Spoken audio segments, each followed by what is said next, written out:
can't see me, you Stevie. Wondering how I reach more evolutions than Evie and make it look easy.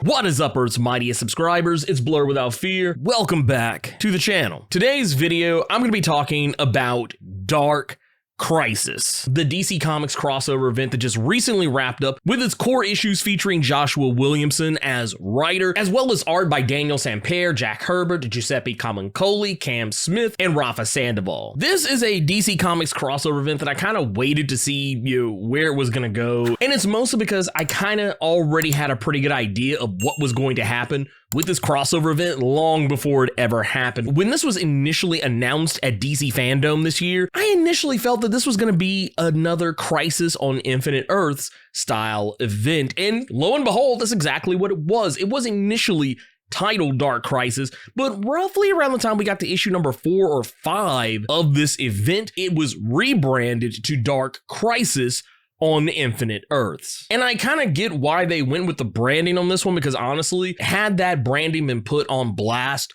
before this event, I feel like a lot of people would have already known, oh, okay, well, I know exactly what this is. And you're probably sitting there asking, if you know exactly what it is, why are you not telling me? I'm about to. Dark Crisis on Infinite Earths is yet another way for the DC Comics universe to bring back the fabled Infinite Earths of the multiverse. For those who have not been keeping up, Crisis on Infinite Earths staple character Pariah had recently returned in DC Comics Justice League number 75. This was the issue where it was heavily stated that all of the Justice League was going to be killed, and that was kind of technically true. And it was all at the hands of Pariah, a character who is mostly known for his first appearances in the Crisis on Infinite Earths event, where he was depicted as someone who had discovered antimatter on his Earth. And against his better judgment, he tried to harness the power of antimatter only to unwittingly unleash the Anti-Monitor. And as penance for his transgressions in releasing the Anti-Monitor upon the DC Comics multiverse, he was cursed with having to witness the death of every Earth in the entirety of the multiverse. And as we know, Crisis on Infinite Earths was an event that was meant to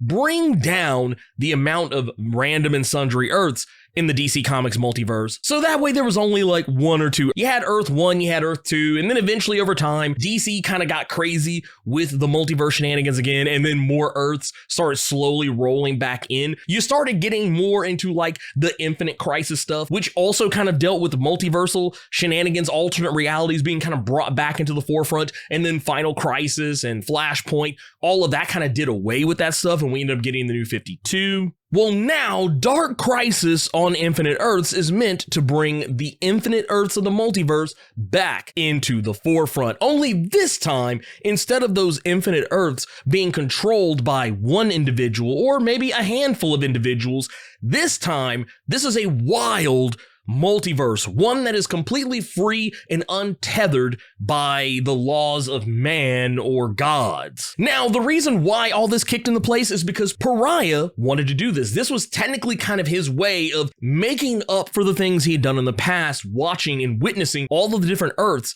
be destroyed. He's now trying to bring them all back. And the way he did it was with those deaths of the Justice League in Justice League number 75. When we saw the Justice League wither away and be destroyed, those souls were being used to create new Earths in the multiverse. Each Justice League member that was destroyed, each of them became a new Earth. And technically, that particular member of the Justice League was imprisoned on said Earth. If you were keeping up with Dark Crisis or any of its tie-ins, you probably saw a little book called Dark Crisis: Worlds Without a Justice League, fill in the blank named character. Each of those books was meant to showcase what each of these worlds were truly about. We saw characters like Superman, Batman, Green Arrow, Wonder Woman, etc. They technically did die, but their souls, once again, were used to create a new Earth. Batman had his own perfect clockwork world where he was a far more effective Dark Knight than he ever was on Earth, but had lost much of his humanity in his relentless war on crime.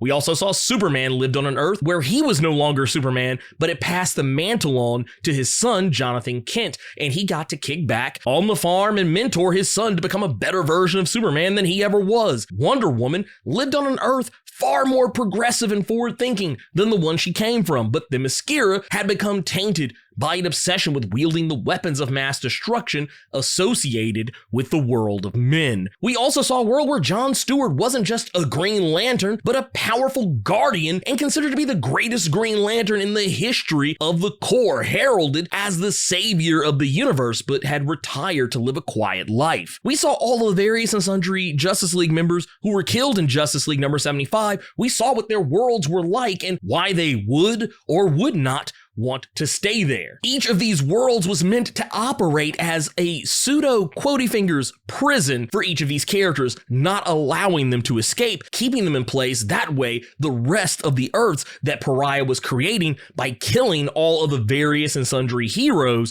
he was using that as a way to fuel the infinite Earths. Now, Pariah couldn't do all this on his own. He did technically have a dark army at his side, all thanks to this quotey fingers great darkness that has never really given a name beyond the darkness or the great darkness, which is not to be confused with the Image Comics / Top Cow publication character The Darkness or the band The Darkness.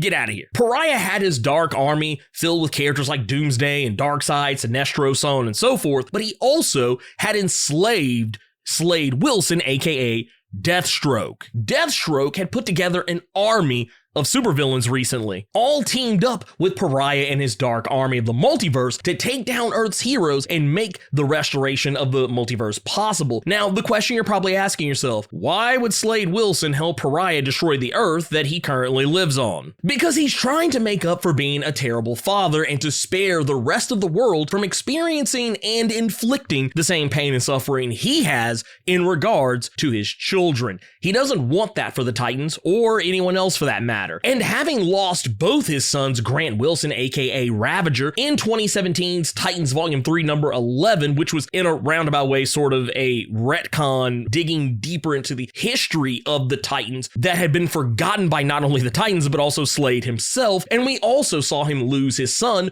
Ho-Sun Park, who was killed by an alternate reality version of Deathstroke in Deathstroke Volume 4, number 47 in 2019. And very recently, he lost yet another son by the name of Respawn, a genetically engineered child of Slade Wilson and Talia al Ghul, who died during the recent events of Shadow War. So now Slade wants to stop anyone from ever attempting to become a superhero, even if that means killing them. With all the heroes of the Justice League gone save for Black Adam and The Flash, as well as Green Lantern Hal Jordan, it was left to Nightwing and Superman Jonathan Kent to lead a new Justice League to stop Pariah and Deathstroke, but that failed on so many fronts. But once Nightwing realized that they could never have been a Justice League the way their forebears were, they learned quickly that they were far better Titans than anything else. And this leads to why you may or may not have been seeing lately a lot of the solicits have been talking about Dick Grayson being the foremost face of the new quotey fingers DCU, that he was going to be the next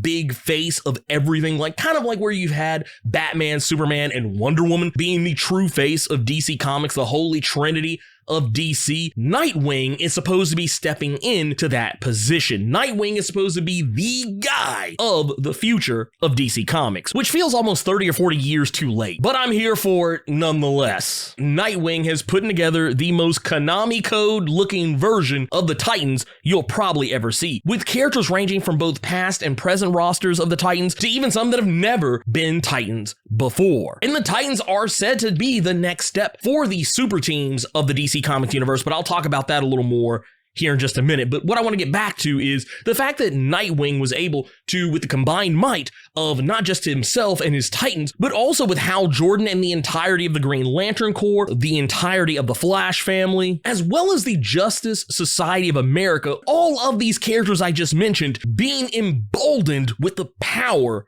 of Shazam, or more specifically, Black Adam. Whereas normally Black Adam shouts the name Shazam to gain his abilities, he shouted his own name, and in ways that we have seen Shazam himself give his power to other people, namely the Shazam family, he does something on a similar level, only this time, instead of just giving his power to a handful of people, everyone possesses the power of Black Adam. And it's this that kind of helps turn the tide for the Justice League, the Titans, everyone for that matter, because the Justice League are back. And I know what you're probably thinking, you just said Justice League. Yeah, I know, I said Justice League. What I forgot to mention earlier is that the Justice League is also back right now, thanks to Barry Allen, aka The Flash, and Green Lantern Hal Jordan going into the space-time continuum and plucking each of the dead Justice League members that were killed in Justice League number 75 out of their respective prisons of Worlds Without a Justice League and bringing them back to Earth Prime. All of them together were able to turn the tables on Pariah and seemingly kill him, which in a roundabout way was kind of giving him exactly what he wanted. He has seemingly been released from the curse that forced him to witness endless and countless worlds be destroyed. He even seems to have seen his family that he has been separated from ever since before all this Crisis on Infinite Earths business had ever started back in the 1980s. So that leaves a very actionable question. What happens next for everyone else? Well, Slade Wilson, he became possessed by the great darkness that had corrupted Pariah. It had corrupted Slade as well. But with the heroes bouncing back against Pariah, the great darkness was stripped from him. Now, of course, it took Slade a while to realize that he was acting a whole monkey out here. It actually took his daughter Rose, aka Ravager, same as Grant Wilson, it took her stepping up to him while he was trying to face off against Black Adam and Nightwing and various different fashions. It took her stepping in and trying to prove to him that he could be a better father if he just only gave himself a chance. This is more or less what stopped him, and we'll talk a little bit more about him in a minute, but all I'll say is that when Deathstroke was stripped of the great darkness that was powering both himself and Pariah, as well as Pariah's dark army, the great darkness took the serum that courses through Deathstroke's veins that gives him all his superhuman capabilities, was stripped away from him, turning him into a husk of his former self. And once again, we'll get back to that here in just a moment because it's not quite over for Deathstroke yet. Or who knows, maybe it is. What you need to know is that, yes, the Justice Society of America is back. They are back and badder than ever. And we also know that Jim Corrigan, the original Spectre, is also back. As we recently saw in Dark Crisis Warzone number 1, Jim Corrigan has become the Spectre once more and has been restored to the quintessence. We also know that the legacy heroes of DC aren't going anywhere anytime soon. The Jace Fox version of Batman, the Yara Flor version of Wonder Girl, so on and so forth. These characters are here to stay. They have been passed the torch by Batman, Superman, Wonder Woman, the rest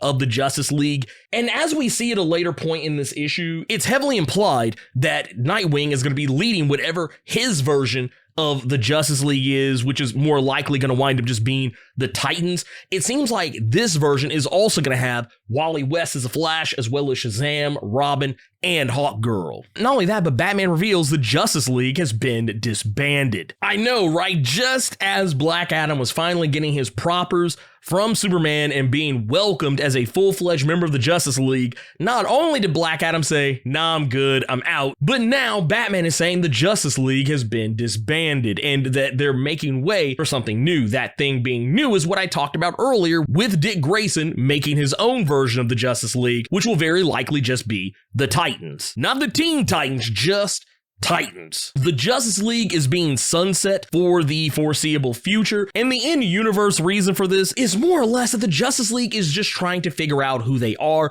what being the Justice League means, and that until they can figure that out, they are going to let it just fall by the wayside. We also can't forget that some of the Justice League is going to be distracted trying to figure out exactly where the hell is Oliver Queen. In Justice League number 75, though he technically died by different means than Pariah actually killing him, we saw Oliver Queen make his triumphant return later on in Dark Crisis, and Oliver was pretty much nowhere to be seen after that. All we know is that towards the end of this, all that is stated is that Oliver Queen is lost. But the thing that happened in Dark Crisis number 7 that has everyone talking is the epilogue. Now that Dick Grayson is set up to lead Earth's new protectors, someone else is out there waiting to take him down. But what we know is that Amanda Waller is planning something big, a return of a much darker version of the Suicide Squad with an even darker agenda. Where before, Waller used the squad to take down and neutralize threats to world security by utilizing shady methods, now she plans to keep all metahumans in check, now that she's been given carte blanche to eliminate all metahumans with extreme prejudice, including the Justice League. Apparently, the other characters flanking Waller, other than some of the obvious ones like Peacemaker, is a character by the name of Peace Wrecker, a new character who sounds like the antithesis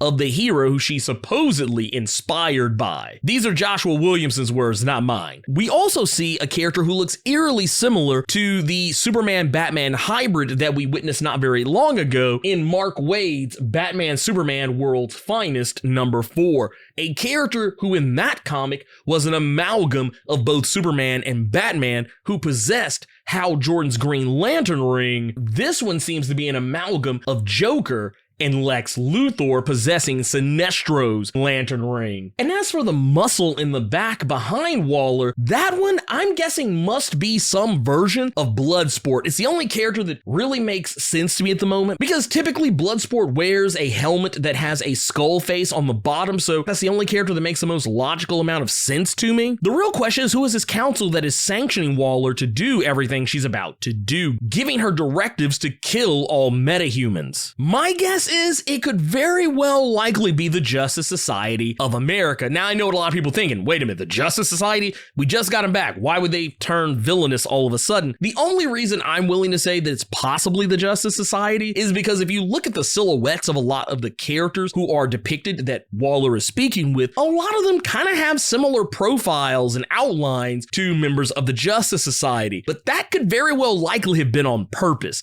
to throw people off the scent. I could just as easily see this being the Legion of Doom or the Injustice Society or anything of that nature. But yeah, if you look at a lot of these characters, a lot of them have similar profiles to characters you would associate with the Justice Society of America. I could also see this being DC pulling a page out of Marvel's playbook, where they recently introduced the multiversal Masters of Evil in Jason Aaron's Avengers. I could easily see this being something that's not that terribly different. That said, I'm very curious to see what the landscape of the DC Comics universe is going to be going forward, because I'm not going to lie, on the whole, I've not really been that high on DC Comics as of late. I've liked a lot of the recent crop of DC Black Label titles. I've loved a lot of those recently. I've actually been reading more DC Black Label stuff than I've been reading DC Comics proper. There's been some titles here and there like Deathstroke Incorporated or Task Force Z, so on and so forth, that I've really enjoyed, but on the whole, DC just hadn't really been doing it for me as of late. But I will admit, I have enjoyed Dark Crisis on Infinite Earths. But anyways, if you want to see more awesome videos like this one, make sure you hit that subscribe button. We're getting very close to 75,000 subscribers, so who knows, maybe we can hit that by the end of the year. And also make sure to Hulk smash that like button and share this video all over the internet with all your friends. In the meantime, let me know what you thought about Dark Crisis on Infinite Earths. Keep it plus ultra and sound off in the comments.